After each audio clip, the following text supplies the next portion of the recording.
Happy holidays to you and yours, and welcome to another episode of Perspectives. My name is Kevin Gemmel, and I'm the senior content writer here at ChefWorks. Now, this is our weekly Q&A where we chat with professionals from the culinary and hospitality industries and get their take on what's going on. Now, our guest today is no stranger to the spotlight. You've seen her on the Food Network, you've seen her on the Hallmark Channel. We are joined by Chef Adrianne Calvo from Miami. Chef, how are things down in Florida right now? They're still hot down here. Thanks for having me. Absolutely. Now, we're going to get into the restaurants. We're going to get into the TV appearances. And unfortunately, we're going to talk a little bit of COVID. But I want to get into, first off, make an assumption here that this is something that you're probably extremely proud of. You're not a chef ambassador. You are the chef ambassador for St. Jude's Children's Research Hospital. What is it about this organization that means so much to you, and why did you get involved? The mission of St. Jude is so important to me because I wholeheartedly believe in the mission left behind by Danny Thomas, that no child should die in the dawn of life. We work very closely with them through my foundation, Make It Count, inspired by my sister, whose message was make each day count. And after visiting the hospital, it was very clear to me from what I saw first-handedly, what the families go through with the kids there and how they never pay a single penny. All they have to worry about is their child getting better. And I knew that would be a mission that I would support tirelessly till the day I die. And to everyone watching this right now, don't worry, we are going to link to all of those places that she just talked about. So if you want more information, you can follow those links there. It's clear you have such a tender heart, but also a little bit of a competitive edge. We've seen you on Beat Bobby Flay. We've seen you on Chopped. Did you ever imagine yourself being a quote unquote competitive television chef? And where does that competitive edge come from?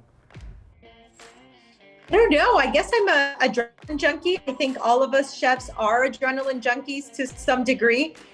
Imagine we like really hot, we play with fire, hot circumstances, high pressure. You know, we want to please 300 people at the same time. I definitely think we're into adrenaline.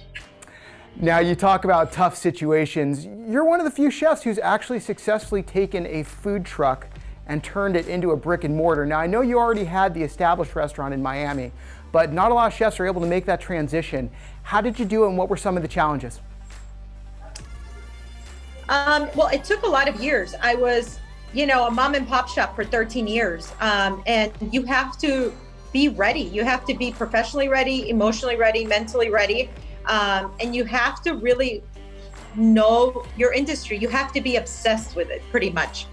Because if you're not passionate, and I don't mean that in a cliche way, like that you live and breathe the restaurant, you won't be successul.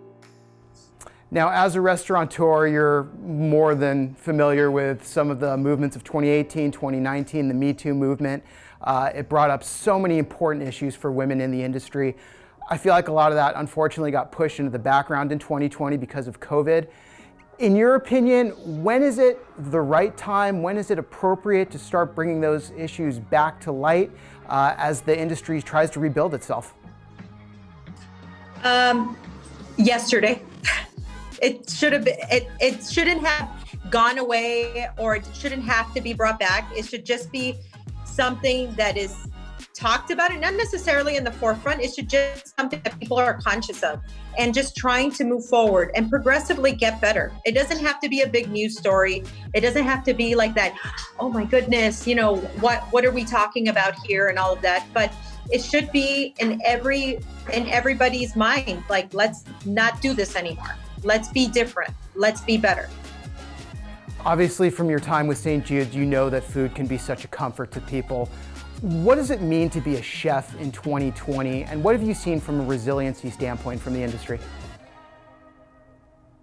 A chef in 2020, I would say, means you're almost like a Marine. We're working in a business that's a small margins business, so every step counts. Every step that could be one step in the wrong direction in this climate could mean game over. You're dead. But with that said, these are the people that pivot on a dime. They They're not afraid to fight the battle. I know for myself, when it was just to-goes, it was just takeouts, we had to switch.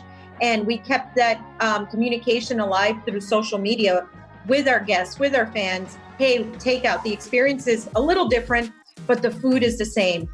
And the same with St. Jude. Food is the language of the world. It's the comfort. It's that comfort blanket. It's it's that thing that makes us happy. No matter where we're from, what we're celebrating, it all comes down to food. Yeah.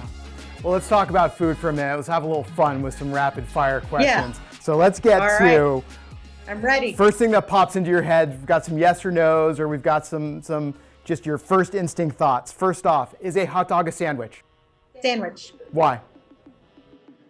Oh, because it's between two pieces of bread. There's a cured meat between two pieces of bread. All right. Is a cereal a soup? No. Why not? It's crunchy. It's cold. No. Okay. Pineapple on pizza, yes or no? Yes. Okay. Is a Rice Krispie treat a cookie, a cake, or a brownie? Ooh.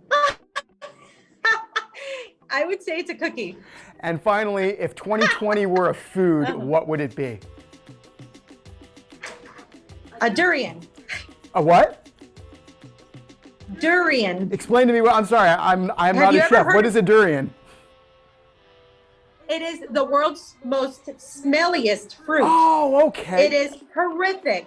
It smells like a rotten egg when you open it up. Some people say it smells and tastes like fish.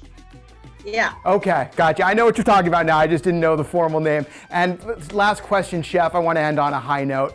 Is there one culinary memory, something that stands out to you as your favorite moment as a chef? It was the first time I cooked at St. Jude. When I saw the line of patients, over 500 people throughout the hospital lined up to have the holiday feast, I was like, this is the power of food, the power of family, and what it does, what food does. Well, Chef, thank you so much for everything that you're doing for not only St. Jude's, but the Miami community, and for joining us on Perspectives. It was great having you. Thank you. Thanks for having me. My thanks again to Chef Adrianne Calvo for joining us on Perspectives. Now, if you like what you saw, please make sure you subscribe to our YouTube channel and you can see other interviews with chefs. Please make sure you're also following us on all of our other social media channels. Now, for some more information about the charities Chef Adrianne was talking about, you can follow the text below to blog.chefworks.com. Once you're there, you can read more about Chef. You can see some of the other features we have. Or if you want to just learn more about ChefWorks and what we're all about, you can read that too at blog.chefworks.com. Thank you again for joining us on Perspectives. Until next time, eat well, drink well, and be well.